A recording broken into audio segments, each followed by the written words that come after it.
Alright, let's get this shit show on a road.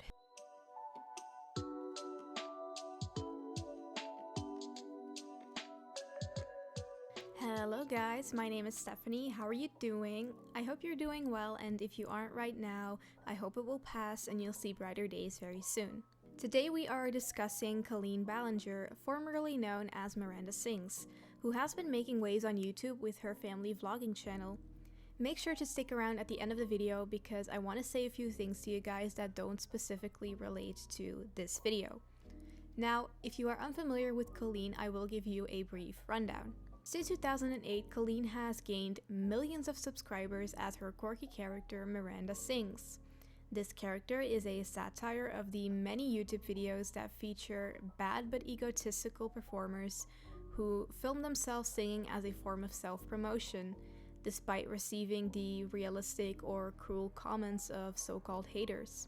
Miranda is supposedly a homeschooled young woman who still lives with her mother and her uncle. She is eccentric and infantilized, narcissistically believes that she was born famous, and is obsessed with fame.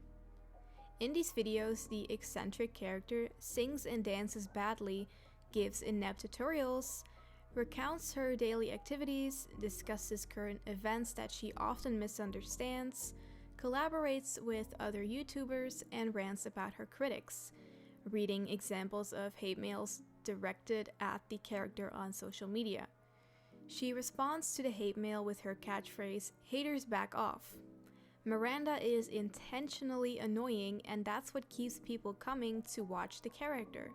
As of 2023, Colleen has faded out of her Miranda content and now makes family vlogs, and she has come under fire for her questionable content and her incredibly inappropriate behavior.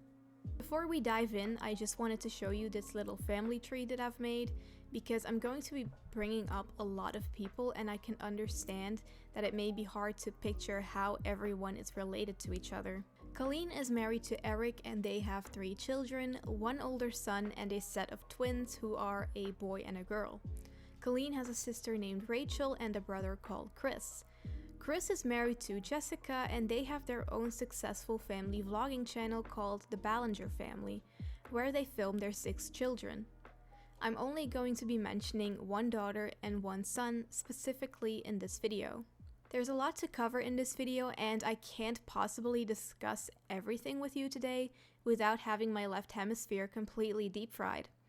My script is over 35 pages long and I feel like since I started writing it, I've been run over by multiple trains whilst getting acid poured into my eyes. It's absolutely insane just how much you can constructively criticize Colleen and her family for. I do want to stress that this video needs a major trigger warning. We are going to be discussing incredibly vile behavior around EDs, SA, inappropriate behavior with minors, animal mistreatment, exploitation around children, medical issues involving babies, distasteful humor, religious indoctrination, and body shaming. I think that's all of them. Let's get started. I'm going to start off really tame just to get you settled in and get you acquainted with Colleen and her family. Colleen seems to have really damaging body image issues. She has flaunted before how excited she was that she can finally fit into her childhood clothes whilst being in her 30s. And one day she needed to change clothes at Chris and Jessica's house, and instead of borrowing clothes from a woman her own age, she chose to squeeze into her 9-year-old niece's romper. After both of her pregnancies, Colleen also shared that she was following an applesauce diet to achieve extreme weight loss. Let me remind you that the people watching her are young and impressionable people. The Ballinger family is generally known for having an unhealthy relationship with food. The parents restrict sugar to extremes and the kids often share tiny pieces of chocolate. Registered dietitian and nutritionist Crystal Carges says, quote, "When we restrict children's access to sugar, they are naturally going to be more preoccupied with and drawn to these foods and overreact and have erratic behavior when they do get them. You can neutralize this by making sugar a regular and structured part of your family's food life. Kids need experiences like parties where sugar options are readily available in order to learn how to self-regulate the sugar intake that feels best in our bodies. And they are capable of doing this if we trust them and allow them to do so. Colleen received criticism when some of her older videos resurfaced, making fun of Latino stereotypes with her sister Rachel and laughing about overweight women with her friend Todrick. The first thing I want to talk about is something that is weighing the heaviest on my heart right now. A video has resurfaced of my sister and I from 14 years ago. We were teenagers, and in this video we are doing characters that are Latina. And the characters are completely based on racial stereotypes. It is not funny, and it is completely hurtful. I am so ashamed and embarrassed that I ever thought this was okay. I was a sheltered teenager who was stupid and ignorant and clearly extremely culturally insensitive. Racial stereotypes are not funny. They are not a joke, and they should never be joked about. In 2013, Colleen and Todrick were seen harassing a homeless woman in a laundromat, laughing at her and filming her without her permission. Colleen set the vlog to private in February of 2022 after backlash on Twitter. Around the same time, she also thought it would be funny to point out the poor living conditions homeless people live in. On Instagram, Colleen also posted this video making fun of a homeless person. She has since deleted the image. Colleen also had a lot of clickbait titles that were gay baiting, and they are all now renamed.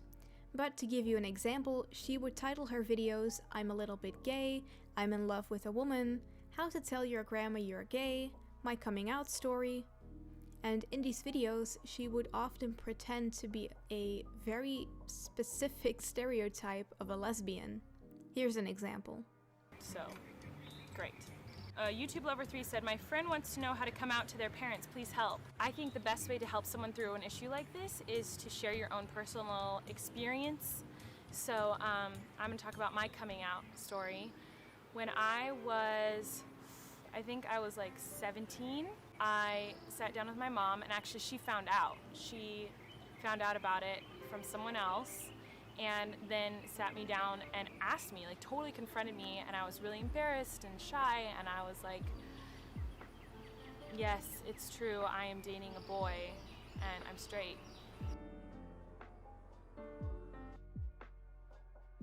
Colleen seems to really like making creepy uncle and SA jokes like this one. Oh, I was gonna rape you, but if you're into the covers, that is way too much work. Sweet dreams.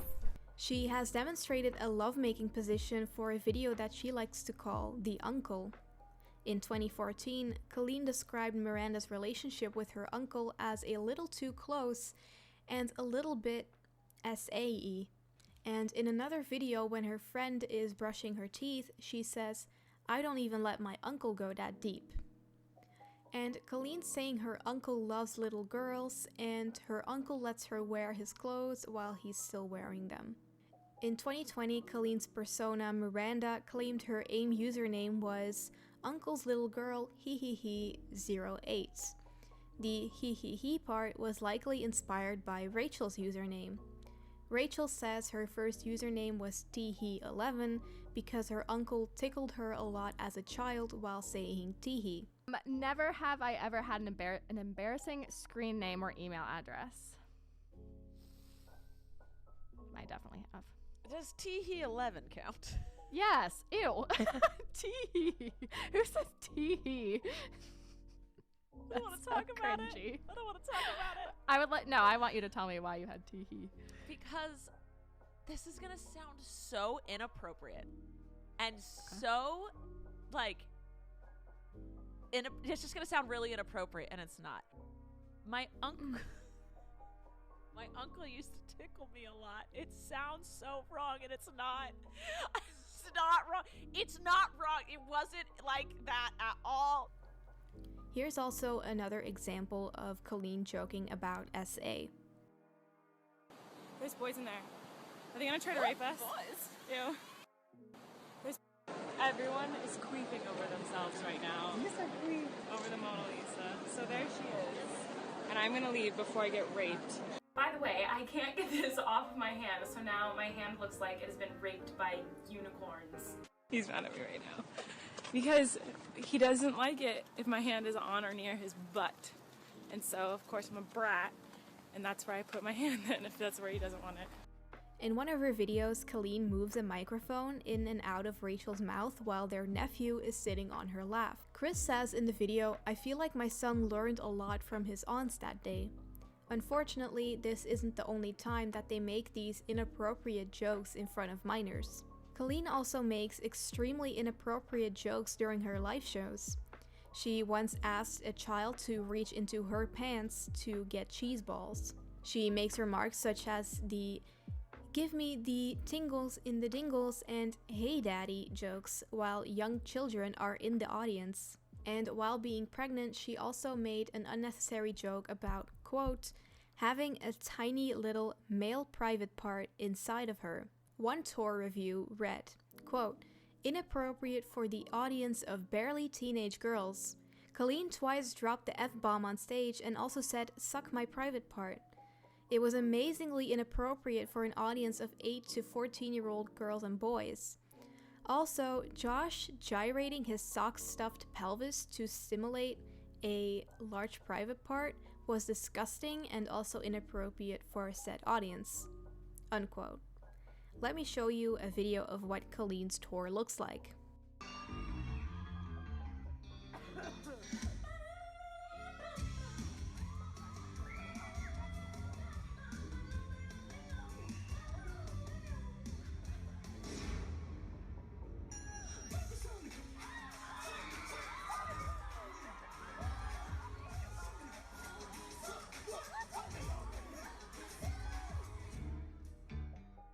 In 2010, videos with highly inappropriate clickbait titles like "Girl on Girl Action" and "Hot Pole Dancer" with images of her niece were uploaded. If that wasn't bad enough already, her niece was, and still is, underage. Colleen has compared a drip in her house to a little girl's private part, and once again a video was uploaded with the inappropriate title "How to Ride a Child" with an image of her nephew. Getting her niece to read the phrase "deep in the balls," talking about and attempting to film a naked child at the beach while making jokes about blowing are also some examples. A beach called the Big Beach. Good name. It is a big beach with lots of people up and down both sides. It's nifty. A little naked child just ran up to me, a little boy with a little pee-pee. He's laying on the sand right now. I'm gonna try to get him. I don't know if that's him, if you can see that. He wanted me to blow his bubbles. That sounds really dirty. Don't worry, they were actual bubbles. Yes. And she blew. Last but not least, here are some captions Colleen wrote under her own childhood photos that she posted on Instagram where she talks about her, obviously, underage private parts. With questionable behavior come questionable friends.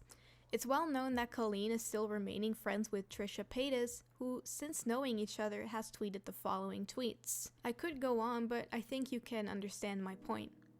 Colleen has since stood by Trisha's side and always publicly defended and supported her. As if being friends with Trisha Paytas couldn't tell you enough about Colleen and her problematic relations with other people, here's another example. In 2019, she was exposed for sending lingerie to a 13-year-old whom she created a parasocial relationship with. She later addressed these allegations and confirmed them in her apology video. The biggest issue that came from his video is that I sent a child underwear, and wow, anyone who heard this out of context and was offended, I completely understand because I would be too. But in this situation, context is everything, so I would like to give you some context to this situation. 4 years ago, I did a live stream, and in this live stream, I did a giveaway. I was giving away clothes that were unused, tagged still on, brand new, that I had just bought that I did not want. One of the items that was in this box was a really ugly pair of underwear. As soon as we pulled them out, Corey and I started laughing and joking around about how ugly they were. Why did I buy these ridiculous underwear? It was so stupid. I just got a big old box from Forever 21 and I want to open it up in front of you guys. Maybe I'll send the ones I don't want to you guys. I got a bunch of crop tops. The panties from And people started asking for them in the live stream. Everyone wants that bra. You want the bra? Everyone wants the bra. At the end of the live stream, I was done giving away clothes, and then this boy who made this video about me recently, he asked for the underwear. Yay, we picked people. I think that's enough. Did that boy win these or not? I don't know. He has to tell me what he wants. What do you say? Is he being mean? He said, hi, you have ugly clothes, but I want those ratchet panties and bras signed by Corey because he modeled them well. Yeah! It was so ridiculous and funny, we laughed about it, and I forgot to send them to him. And eventually he tweeted me asking me for them again. I sent them to him. He put them on over his clothes and posted about them. It was like a big joke within the fandom. I did this publicly. That live stream is still up right now. And I've always given out weird random things in live streams. I've given out a taco costume. I've given out old bobby pins, dirty shoes. A few weeks ago, I sent a fan like a single piece of toilet paper. I've always given away weird stuff. And so in my mind at the time, this was no different than all the other weird stuff I send to my fans as a joke. Now, in hindsight, I see how completely stupid of me. I should have never sent that. I don't know what part of my brain was missing at the time that I thought, oh, this is a normal, silly thing to do. I should have realized and recognized how dumb that was and never sent it to him, no matter how much he asked. Colleen explained that she didn't think it was gross and creepy to send a minor underwear while she was around 30 years old. People in our comment section defended her by saying she is very mature for making this apology video and that anyone can make mistakes like this. Apparently, it's an unpopular opinion to think it's just really effing weird, and apparently it's hateful to think a grown woman should know better, but I guess I'm the odd one out here. For some context, the boy and Colleen allegedly met in 2016 when he was just 13 years old and he was running fan accounts of her. They began talking and he believed that he was her good friend. She asked him to dig up gossip about her ex-husband Josh, her friends, and her fans. As a result, he was targeted and dragged through the muds by various fans and haters. She never publicly stood up for him, despite encouraging him to do the stuff that prompted the hate. Again, this was a 13-year-old. He feels that she baited him by communicating with him and promising him a trip to America since he lives in Europe. Colleen and her friend Corey found his Twitter when he sent in a comment during a live stream. They thought he was funny and they sent him the undergarments that Corey was wearing over his clothes during the live stream. They also joked about how the boy's parents would react to receiving the underwear. In 2017, Colleen realized that her Miranda content was becoming stale, so she needed fresh ideas. She asked this kid to supply her with memes, jokes, video ideas, and other content for her Twitter, YouTube, and other social media. She hinted that she would give him an internship, but she never gave him any credit or even paid him. He gave her an idea for Miranda to post cryptic messages where she pretends to come out as gay, but actually comes out as a Meghan Trainor fan. Fans hated this and accused Ballinger of queer baiting, and this is when Colleen allegedly turned on him. Every year for her birthday, Colleen asks the internet to help her raise money for childhood cancer. I think that's a very beautiful cause, and I'm glad that someone is, earning so much money and actually giving back to people who are less fortunate. Recently, people have been voicing their doubts and asking a myriad of questions regarding the way funds raised by Colleen are distributed. There are allegations insisting that she's keeping all of the donation money for herself, but I want to emphasize that this is false. Annually, there is a big contribution to either the Children's Hospital of LA or Family Reach, or both, that can be verified within yearly reports that they publicize. Usually, these reports do show that Colleen has donated more than $100,000 either as herself or under her business name Miranda Sings LLC. However, the problem is that Colleen has never revealed exactly how much she donated, and there's no proof that the whole amount raised actually went to charity. Every year, Colleen uses the fundraising website fundly.com, which is not adopted by these organizations. Both the Children's Hospital of LA and Family Reach have options to donate directly, and they also have their own fundraising pages that YouTubers, for example, can use to raise money. Because these two charities aren't connected to Fundly.com, the donations from her viewers go directly into Colleen's personal bank account. Colleen's fundraisers on this website also don't specify which charities are being donated to, and Fundly also takes a percentage of the donations. So there really isn't a way to publicly verify if Colleen is donating all of the money that is raised. So, once again, Colleen is donating money through these annual fundraisers, but it's unclear if she's donating all of that money.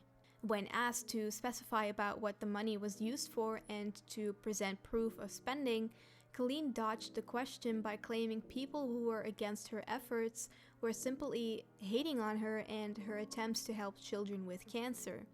And so this is a positive, good place to be, and that's what I want it to be. So if that's not your vibe, if your vibe is like negative and wanting to be hateful, like don't tweet us, don't comment, just don't watch. Go do something that makes you happy, because watching us doing, like, go do something you like. Then I think you should go watch someone you like or tweet someone that you like and enjoy than spending time being negative, because we're trying to create a positive space. Colleen eventually acknowledged that they decided to delay donating the money in order to allow further contributions to build up during the months after the fundraiser. We can only have faith that Colleen is truthful, because well-intended people are basically giving their money to a stranger and they are unaware of where that money is going to. Colleen is possibly taking advantage of her young fan base, so she needs to be transparent with her audience. Other YouTubers, streamers, and influencers opt to use the official fundraiser pages that organizations and charities provide. So there is no reason why Colleen can't do the same. I'm not accusing her of anything, but an explanation would be nice. As a side note, I also wanted to add that her friend Corey was also guilt-tripping a fan who asked for the prize money they won from Colleen's fundraiser 5 months prior. In September of 2021, Colleen attended a baby shower and lied about everyone wearing masks and social distancing on her podcast. Colleen, Eric, and Corey were also seen posing unmasked at her old high school where she was performing a play. This happened on May 7th of 2022. A few days later, her friend Teeny, who was with them, posted on her Instagram and implied that she was sick and it was believed she may have COVID. After posting this, it is confirmed that Teeny did have COVID and apparently already had it for more than a week. 11 days have passed since visiting Colleen's old high school. During this, COVID was confirmed at the high school where Colleen performed. 16 students and 1 staff member tested positive. Production for the play was shut down for a week. Colleen, who was pregnant at the time, had come into contact with at least 1 confirmed case of COVID, yet she and Eric still decided to go on tour and not follow quarantine protocol, despite declaring that she was being cautious. She socially distanced during meet and greets as a gesture of consideration, but neither her nor Eric followed cautionary practice when dealing with situations away from the meet and greets. This adds to the hypocrisy from Colleen and Eric saying how they were practicing the utmost safety while expecting their babies, whilst in reality not conforming to serious health regulations. Colleen's horrifying pattern of exposing service industry workers to potential health risks by leaving her bodily fluids behind them for them to discover and deal with is also absolutely disgusting. So we went to dinner. Dinner was delicious, really fancy. And all of a sudden I was like, my stomach kind of hurts. So I get up thinking nothing's wrong, go to the bathroom. Lo and behold, Miss Flo came to visit my lady bits, and I was not wearing underwear. Luckily I was wearing a black dress, so like you couldn't really see it, but it was totally on my dress. So I ran out to Josh and I was like, we have to go right now. My period just started and it's everywhere. And he was like, okay, we'll just sit down and we'll just freshen up though. So I go and I sit down and notice that I had been sitting on a beautiful white cushioned couch, which now had red stains all over it at this really, really nice, like 5-star restaurant.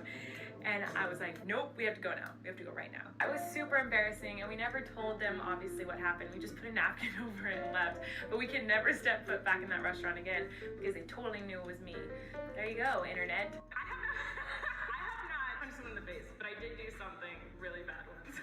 I know exactly who I want to, I saw him right now, I want to punch him in the face. I can't believe I did. Okay, so I do tours. By the way, Gabby's going on tour. You better see it. I'm probably on tour right now. I go on tour often. And on tour, I deal with a lot of assholes because I go to theaters and the people at the theaters are always like, who's this stupid YouTuber?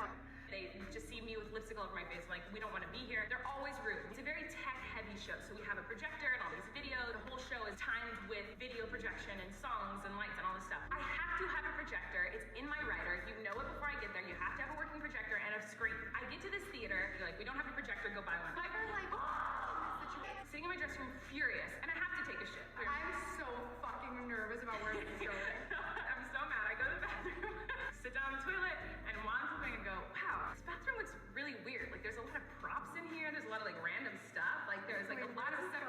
So I'm looking around going, like, this is crazy. I get up, I try to flush, and I had, like, a lot of poop because I was stressed. So I had, like, the stress poops, you know, like the crazy diarrhea poops. Filled up this toilet, like, with so much poop. Tried to flush it, and I was like, this isn't flushing. And then realized it was a prop toilet because I was at a theater.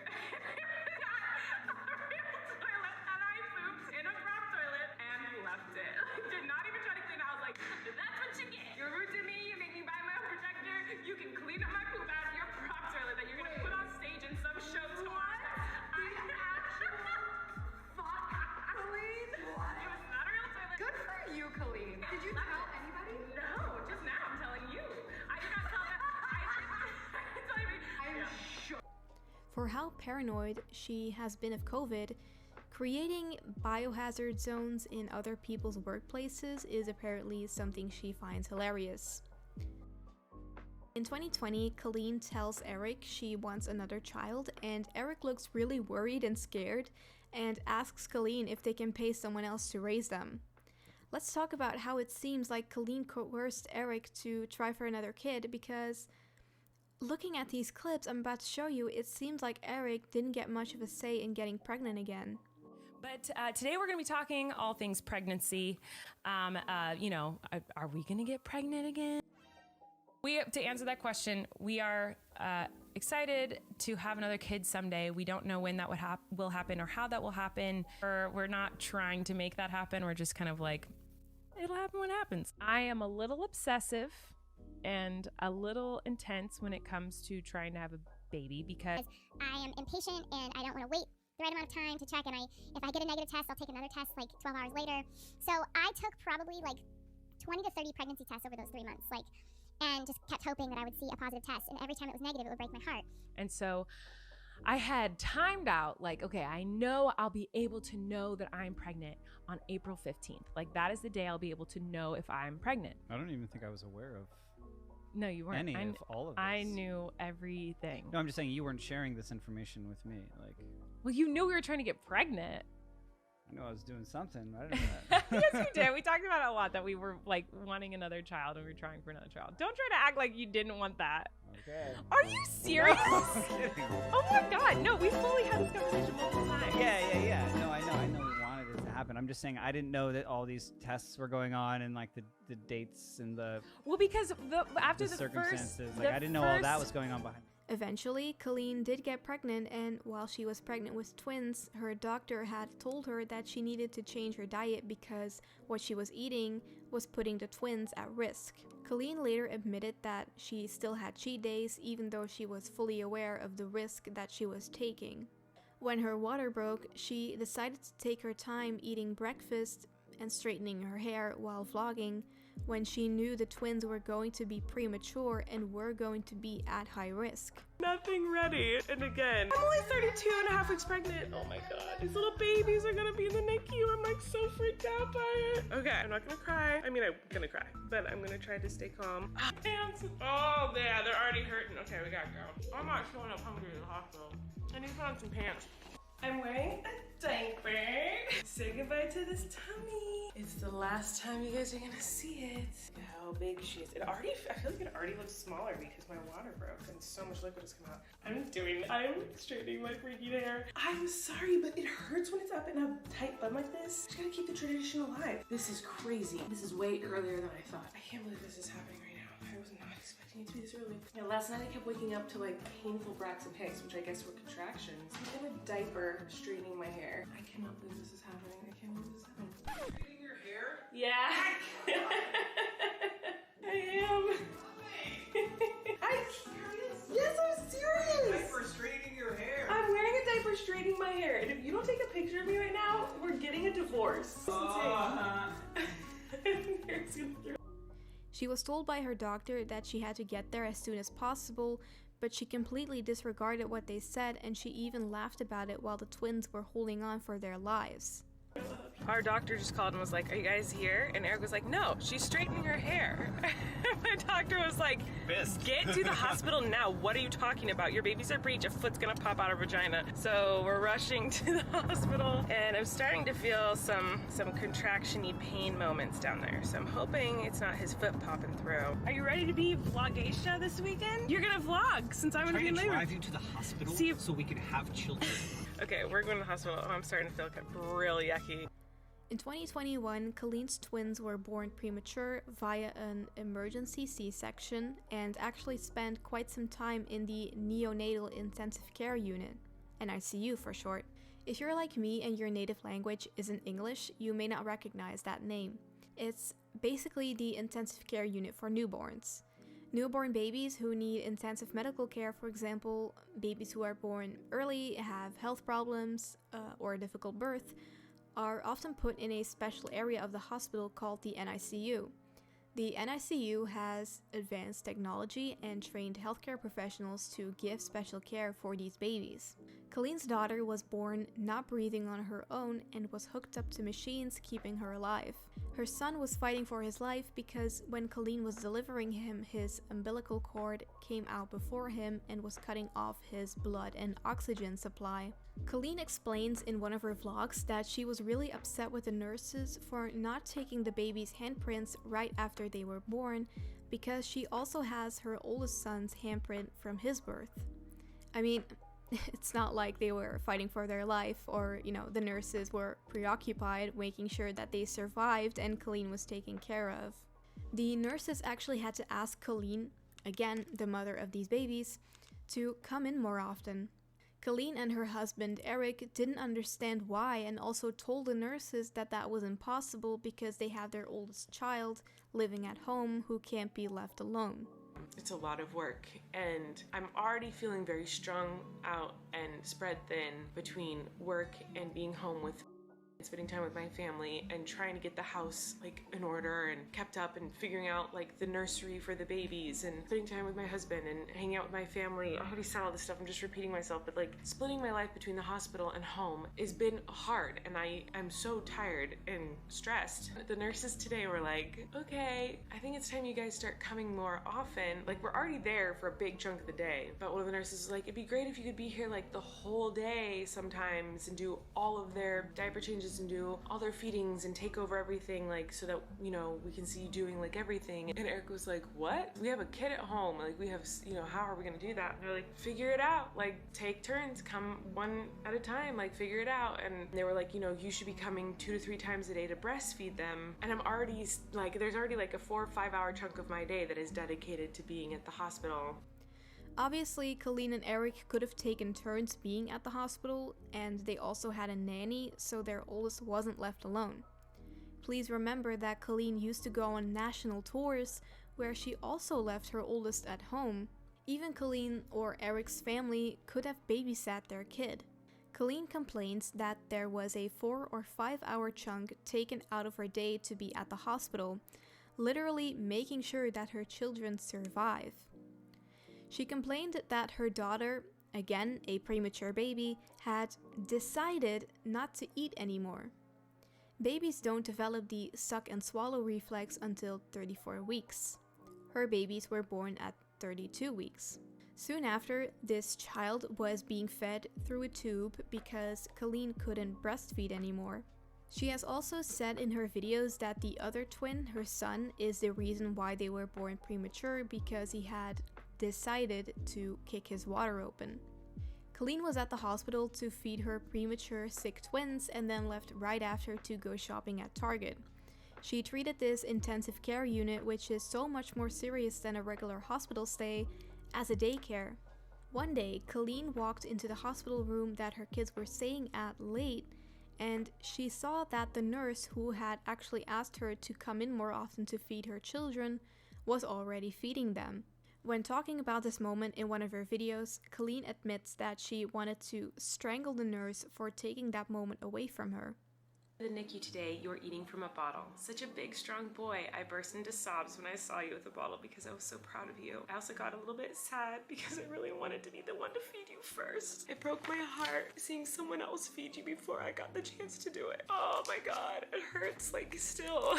So painful. Those moments were so hard in the NICU. Like, I didn't get to, like, as the mom, you want to do everything. Like, you want to take care of your babies, and to walk in and see someone else feeding my son first. Obviously, I love the nurses and I was so grateful for them and they're amazing, but like, I cannot explain to you how I wanted to strangle that nurse. And I loved that nurse. She's like an incredible nurse. She took such good care of my kids. She was amazing, but I've never felt such rage in my life. Like, I was so angry that she stole that from me. It's not like a justified anger. Like, I obviously love that nurse so much and I'm so grateful for her and appreciative of her and like, I adore her. But like, in that moment, the guttural, like, instinctual mama instincts kicked in and I was so upset. Now, I'm not a mother, but I can understand that it's a thing for mothers to be so connected with their children and for them to, want to create that motherly love and bond. However, you can't say such hurtful things about the woman saving your child. Colleen seems to lack the intellect to understand this is her own doing. Later, Colleen also placed blame on the NICU for why her twins aren't overly cuddly babies. Babies are not cuddly babies. People would always be like, oh, you're so lucky. My kid never cuddled me, or my babies were not cuddly babies. And I now understand that. They are not cuddly babies. And I don't know if that's because they spent the first couple months of their life in the NICU not being really held as much as I would have wanted to hold them, or if it's just the type of kid they are. Like, I know every kid is different, but they just don't like to cuddle. Like, if you try to cuddle the twins, they just kind of like pull away and arch their back away. They're like, what are you doing? Don't cuddle me. Now, if she wanted to cuddle her babies, why didn't she go to the NICU more often to do so? Her babies only went home from the intensive care unit when she was finally going there frequently enough to hold and feed them. Furthermore, at this point, her children had been home for months now, long enough to have established a new routine and habits. If Colleen's babies still aren't cuddly like she wants them to be, it probably isn't the hospital's fault. On her podcast called Relax, Colleen says that her son needs surgery because he has some kind of issue that might get bigger and even endanger his life. Doctors recommended Colleen and Eric to take care of this as soon as possible, but the hospital told them this kind of operation isn't possible due to COVID. Colleen says that everyone who doesn't care about COVID should keep in mind that their actions may affect premature babies like theirs, not to mention many other people. How is she justifying going on an unnecessary tour and then crying about how people not caring about what COVID is, postponing her surgery? That seems odd to me. Additionally, it seems like Colleen plays favorites with her children, and yes, I personally do believe that parents have favorites. I'm not a parent myself, but it does seem very logical to me. Anyone with siblings will recognize that it seems like their parents often prefer the youngest child over the oldest, for example, or seeing their parents play favorites with the kid that most resembles them.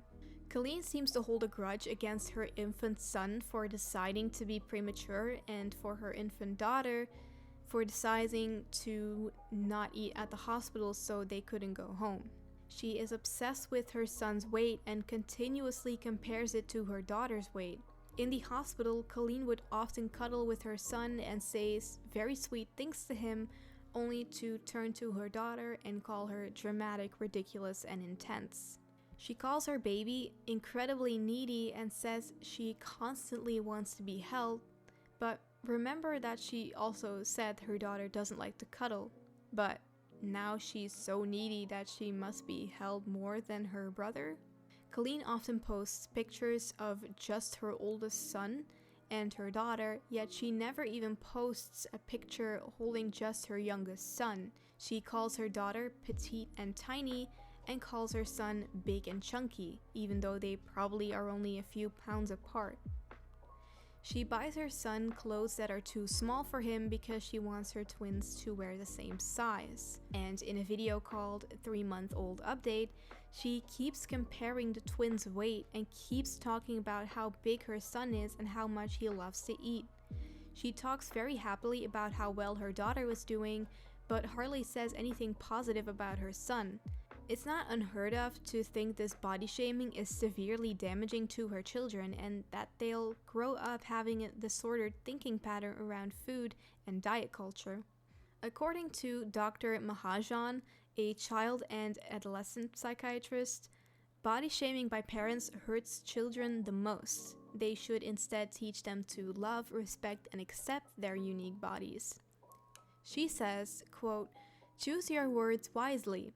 Focus on healthy eating, not dieting, and demystify the latest fads trending on social media. Victims of body shaming are at high risk of developing eating and mood disorders, low self-esteem, anxiety and depression, and relationship problems." Unquote. I will also personally add that children and teenagers are pressured enough by society to fit into certain boxes. The last thing they need is a parent emphasizing those ideals. Her youngest son always seems forgotten. He's barely in her videos compared to her other 2 kids. He doesn't get the same amount of gifts as his siblings. He's hardly mentioned unless it's in passing, and when there's only room for 4, he's always left out. Colleen speaks so highly of her daughter and all of her interests and quirks, as she should, but when it comes to her son, she always projects his older siblings' interests on him and relates it to both twins. He doesn't get to have his own identity. Here's a photo of a happy family playing the piano together with their outcast child laying face down on the floor with no mat, no toys, and no attention. In one of her videos, Colleen was also seen using a pill bottle as a toy and a snack container for her kids. Because yeah, let's teach children that medicine bottles have fun treats in them. And I have this for fun.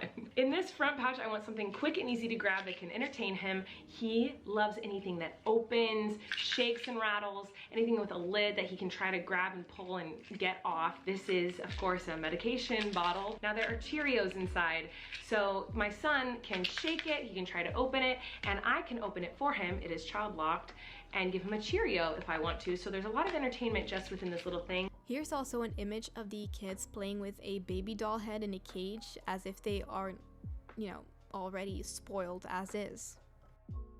Whilst this video is mostly about Colleen, I can't help but bring up the other members of the Ballinger family because they exhibit some questionable behavior themselves.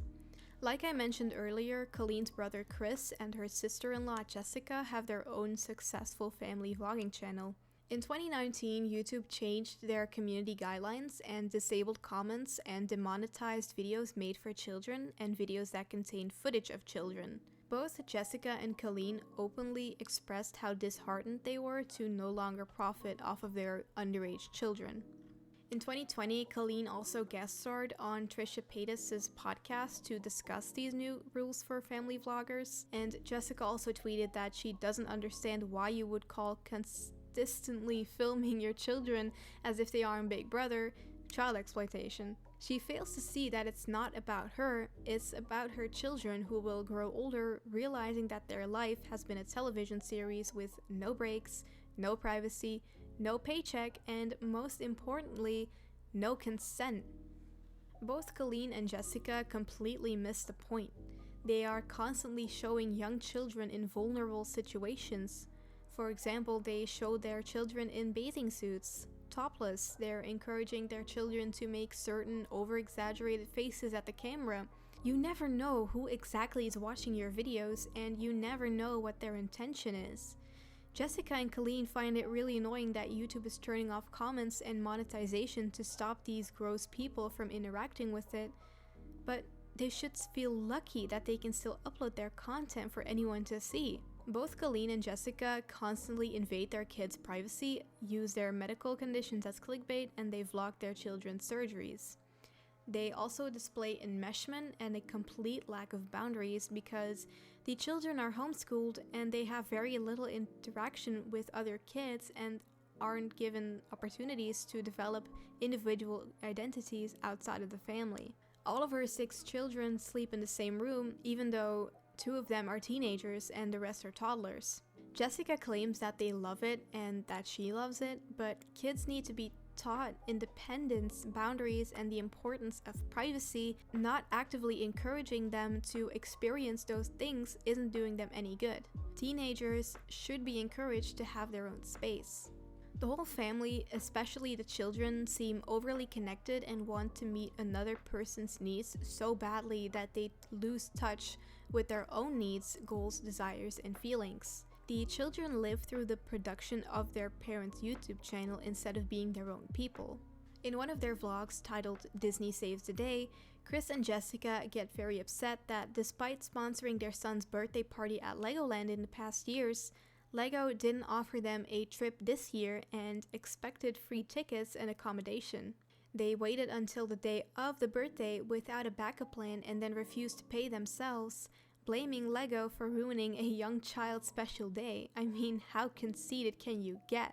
Jessica also encouraged her kids to cry on camera to gain sympathy from her viewers. It's unfortunate that these kids are now accustomed to only relying on businesses to provide them with enjoyable activities, rather than their parents organizing a fun day independently.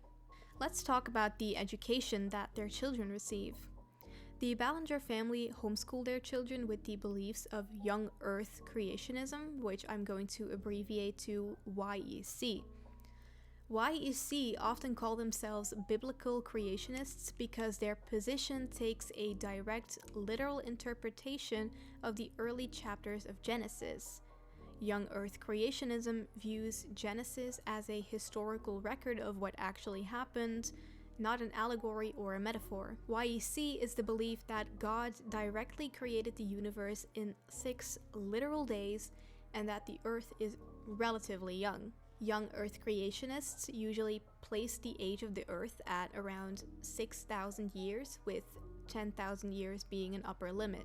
Other points held by the YEC include the occurrence of a global flood during Noah's day, God's creation of the world, and often the existence of a single continent before Noah's flood, and Adam and Eve.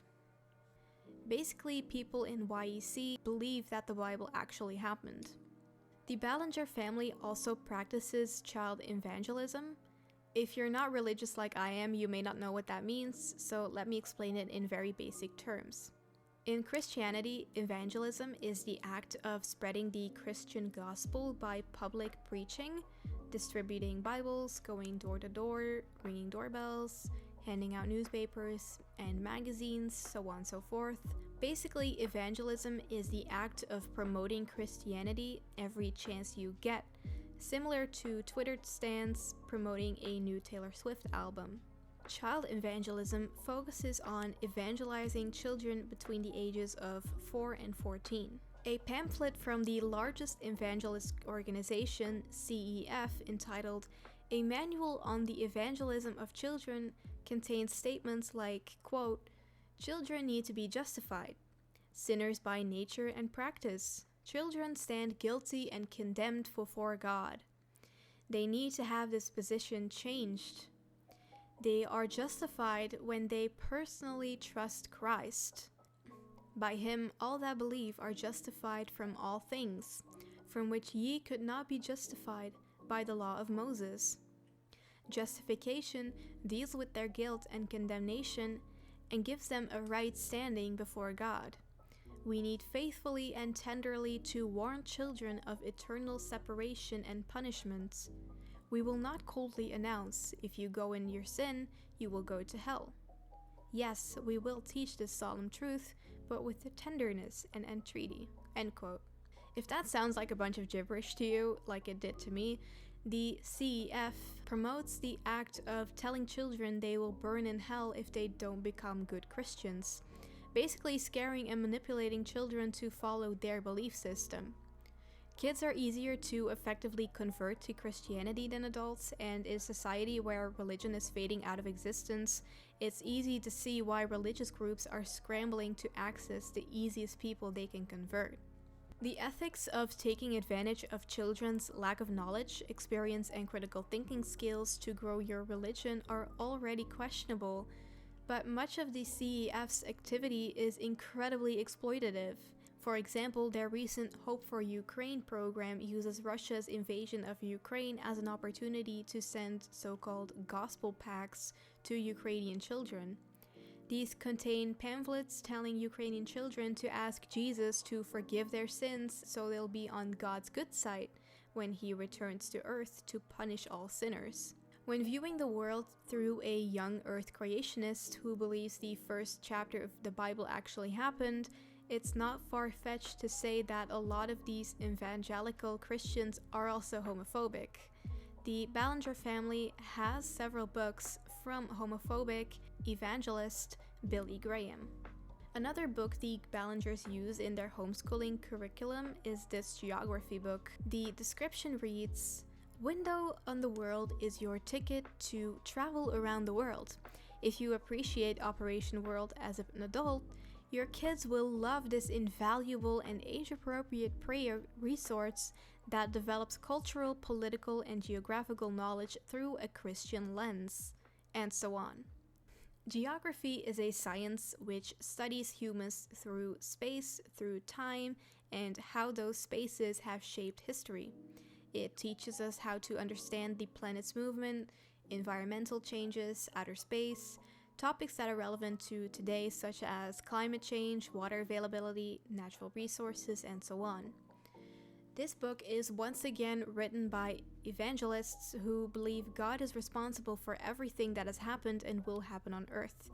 It directly contradicts science and instead pushes a narrative about how Christians can do missionary work. Jessica used Sunlight to homeschool last year. That is a conservative, evangelical Christian curriculum full of young Earth creationism and misinformation about history. Most of the books are also about Christian missionary work. This is an example of a so-called history book Jessica uses. A review of this book reads, "This information is extremely general. Something this basic is better assessed through a children's encyclopedia." It goes on to give multiple examples, one of them being, "Slavery doesn't look so bad in this book, they are just captured helpers." Yikes. Jessica also pretended that her son's toddler Bible study class was him going to preschool. Another point I would like to bring up about Chris and Jessica's parenting is the plain parentification of their eldest children. They often have to babysit the younger kids when Chris and Jessica obviously have the money to hire a nanny. Children shouldn't take over the role of caregiver in order to keep the family functioning. When a child is parentified, different levels of hurt develop depending on the severity of parentification. Some possible symptoms in a younger child include stress and anxiety because of the constant responsibility beyond what a child is capable of coping with. Parentified children are forced to grow up too soon. Because they are pulled into a caregiving role, they may struggle to play or have fun. This likely continues into their adulthood when they start having trouble being spontaneous, having fun, or letting loose. They also may lack a sense of self, putting other people's needs before their own, which ties into the enmeshment we talked about earlier, and so many more. Let's move on to Colleen's sister, Rachel. Apart from the insensitive and inappropriate jokes she made about young children and Hispanic people, Rachel and her girlfriend also faked their dog being a service dog in order to take it on a plane to Europe. Every time an unqualified dog passing as a service dog makes a mistake in public, like, jumping on people, growling, etc., it creates a bad impression of authentic service dogs and for people who are really dependent on their service dog. The bad rep they are getting from all the fake service dogs creates extra stress. If a business has had a bad experience with a fake service dog in the past, they may be less than welcoming to a person with a well-trained professional service dog. It can be incredibly frustrating for those with real service dogs to have to explain again and again that their service dog is actually trained to provide assistance in everyday life and will not cause a disturbance. even more horrifying are the cases in which fake service dogs have attacked and wounded and sometimes even killed real highly trained service dogs. Something that is horrible for so many reasons, especially because the impaired person is now without their necessary support. Faking a service dog puts both the reputation and the lives of real service dogs in jeopardy and possibly endangers people's safety.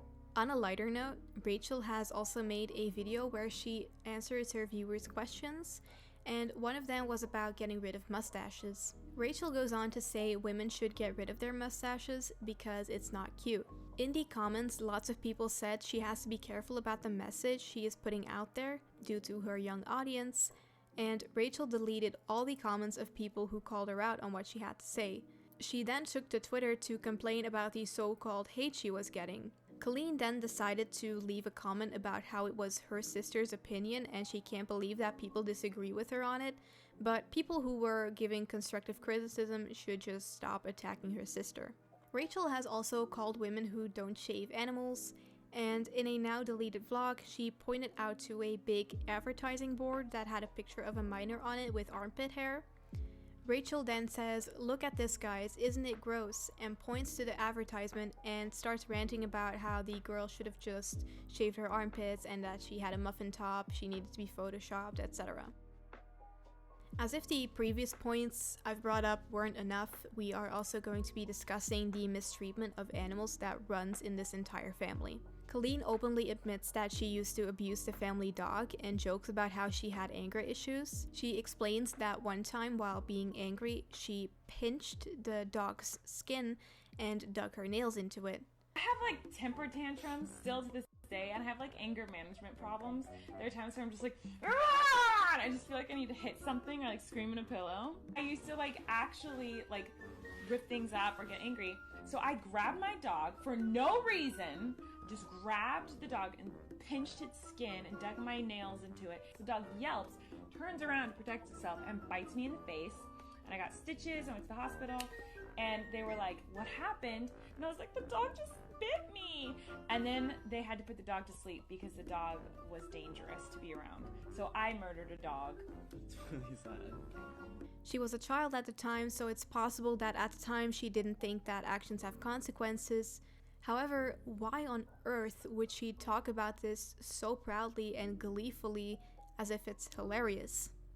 Moving on, Chris said that he and his brother used to bury dead animals, dig them up, cut them up, and then bury them again. The Ballinger family is also known for picking up wild baby bunnies, putting them in tiny cages, and then liking posts, praising them and deleting all constructive criticism. They also keep their dog Rue in a crate, and the dog is never seen walking around in the background of vlogs. Jessica explains that it's okay for her to be locked in a cage because that's part of her training, and she has to observe the family for several years without interacting so she knows her place.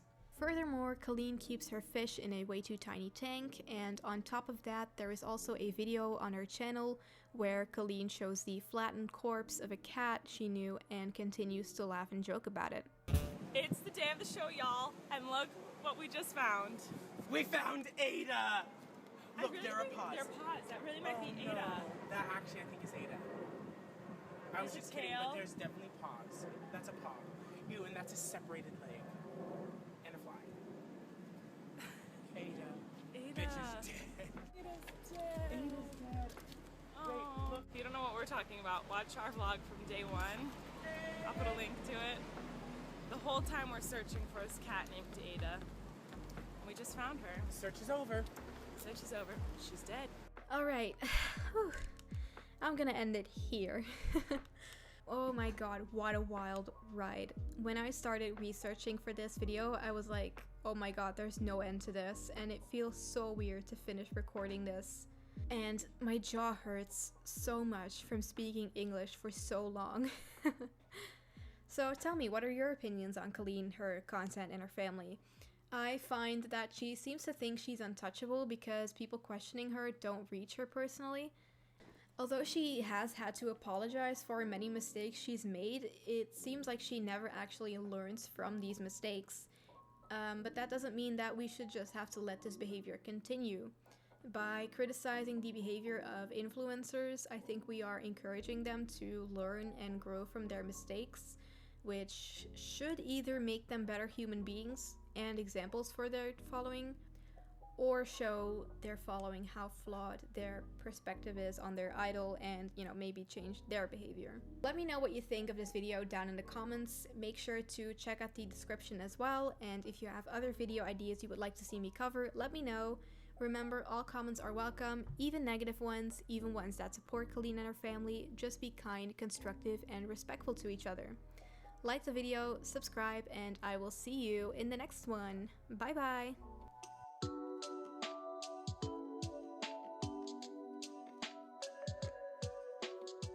Hey everyone, I just wanted to say thank you once again for watching this video. And I also wanted to thank you for all of your nice comments on my last video and my last short about Sarah Womzinska. It made me really, really happy to see all of your nice comments, and I'm really, really glad that I got to make your day a little bit better with my content. So, thank you very much.